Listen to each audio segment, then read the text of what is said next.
आपने अक्सर बड़े बुजुर्गों को कहते सुना होगा, कोई भी काम छोटा या बड़ा नहीं होता। जिस काम को करने में मजा आए, उसे करने वाला सफल जरूर होता है। यह बात सच भी है, क्योंकि अगर कभी चाय बेचने वाला व्यक्ति देश का प्रधानमंत्री बन सकता है, तो सच में कोई काम छोटा या बड़ा नहीं हो सकता, बशर्ते कि काम को पूरी ईमानदारी और निष्ठा से किया जाए।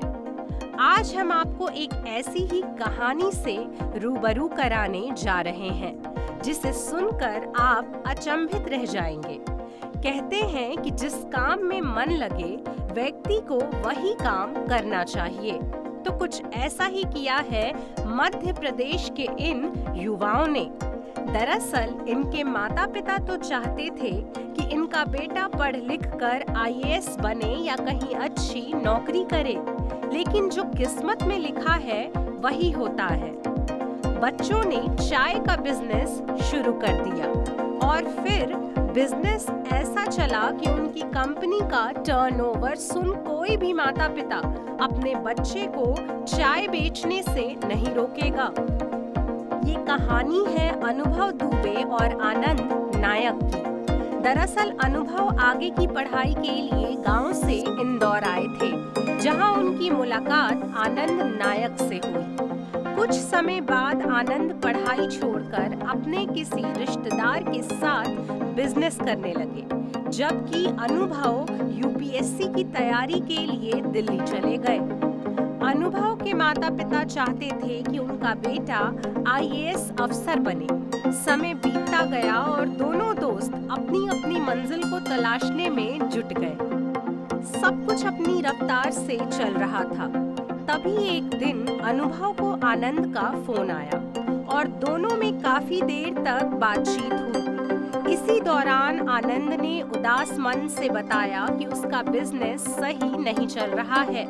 फिर आनंद ने अनुभव से साथ मिलकर काम करने की बात की। दोनों ने कुछ नया करने का प्लान बनाया।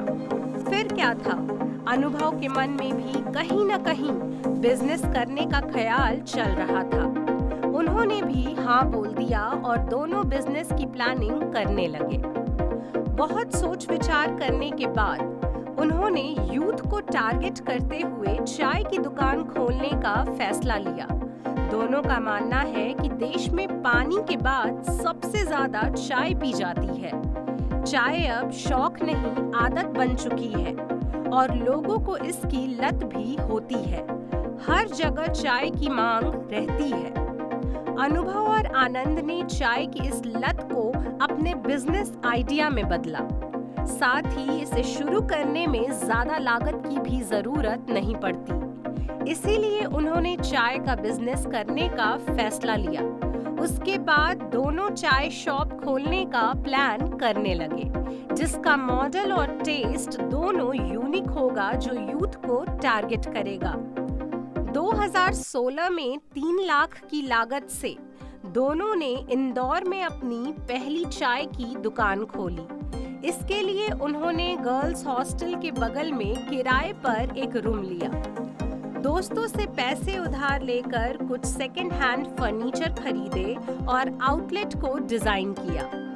इस दौरान पैसे खत्म हो गए और इनके पास बैनर तक लगाने को पैसे नहीं बचे। इन्होंने पैसों की किल्लत की वजह से अपने दुकान का बोर्ड भी काफी ज्यादा सादा रखा। एक नॉर्मल लकड़ी के बोर्ड पर हाथ से ही चाय की दुकान का नाम लिख दिया गया, जिस पर लिखा था चाय सुट्टा बार। वैसे सब कुछ इतना आसान नहीं था। इसके लिए उन्हें काफी कुछ झेलना भी पड़ा। शुरुआत के दिनों में उन्हें काफी परेशानियों का सामना करना पड़ा। परिवार से लेकर रिश्तेदारों तक के ताने मिले, क्योंकि यूपीएससी की तैयारी से सीधे चाय की दुकान का बिजनेस करना कई लोगों के लिए शॉकिंग था। धीरे धीरे गर्दिश के बादल छटते गए और ग्राहकों की संख्या बढ़ती गई। अच्छी आमदनी होने लगी। चाय सुट्टा बार नाम धीरे धीरे फेमस हो गया और मीडिया में खबरें चलने लगी। इसकी डिमांड बढ़ने लगी तो पेरेंट्स भी सपोर्ट करने लगे। उनकी दुकान इंटरनेट के जरिए भी काफी मशहूर हुई। आज उनका सालाना टर्नओवर 100 करोड़ रुपए से ज्यादा का है और देश भर में उनके 165 आउटलेट्स हैं। 15 राज्यों में उनका बिजनेस फैला है। अब तो विदेश में भी इनके 5 आउटलेट्स हैं। ये लोग फ्रेंचाइजी मॉडल पर काम करते हैं। चाय का फॉर्मूला फ्रेंचाइजी चलाने वाले के पास भेज दिया जाता है। उसके बाद ये लोग कुछ कमीशन चार्ज करते हैं और बाकी का बिजनेस आउटलेट चलाने वाले के हिस्से में चला जाता है। फ्रेंचाइजी मॉडल लेने वाले से 2 से 6 लाख रुपए लिए जाते हैं। आनंद और अनुभव जब अपने नए आउटलेट की ओपनिंग करते हैं तो वो लोग सबको मुफ्त में चाय और कॉफी पिलाते हैं। यह एक तरह की बिजनेस स्ट्रैटेजी भी है। इस बहाने से लोगों को बिजनेस के बारे में भी पता चलता है और चाय पसंद आने के बाद वे कस्टमर भी बन जाते हैं। देश भर के आउटलेट्स में हर दिन 18 लाख ग्राहक आते हैं।